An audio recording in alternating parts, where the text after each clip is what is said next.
खुलुमबाय स्टुडियोआव आं उदांस्रि मुसाहारि हारिमु आरो धोरोमनि हानजा सरनाय हाबाफारि लादों नंगौ मध्य नारातारि आन्चलिक अल बाथौ महासभानि बानजायनायाव हारिमु आरो धोरोमारि हानजा सरनाय हाबाफारि खुंफुंदों सोनाब बेंगल बाथौ गौथुमा।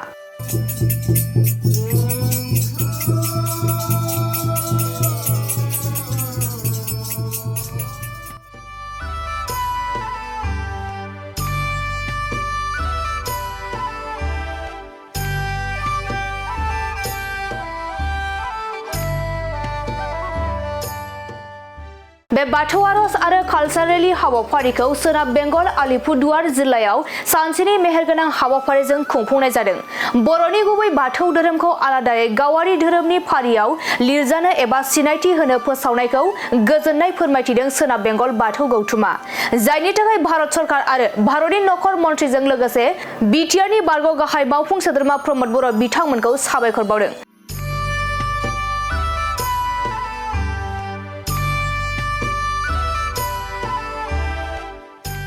मख'नो गोनांदि थांनाय एबसुनि 57थि बोसोरसालिया जथुम्मायाव भारतनि नखर मन्थ्रि अमित शाह बिथाङा गाहाय आलासि महरै बाहागो लाफैदोंमोन आरो बे खाबुआवनो बाथौ ट्रेडिशनेल एन्ड कालचारेल सेन्टारआ नखर मन्थ्रिखौ लोगो हमनानै गोसोखां बिलाइ गथायदों आरो बाथौ धोरोमखौ हिन्दु, ख्रिस्टियान, मुस्लिम, सिख, जैन बायदि आलादायै भारतनि सुबुं सानखोआव थिसननांगौ होननानै दाबि खालामदोंमोन आरो बे लेखायैनो बर' हारिनि धोरोम बाथौ धोरोमखौ नखर मन्थ्रिनि थांखि बायदियै रेजिस्टार जेनेरेल अफ इन्डिया गनायथि होनायजों फैगौ सेन्सासआव एबा सुबुं सानखोआव कलम कड होनो थाखाय बिथोन मोनबाय।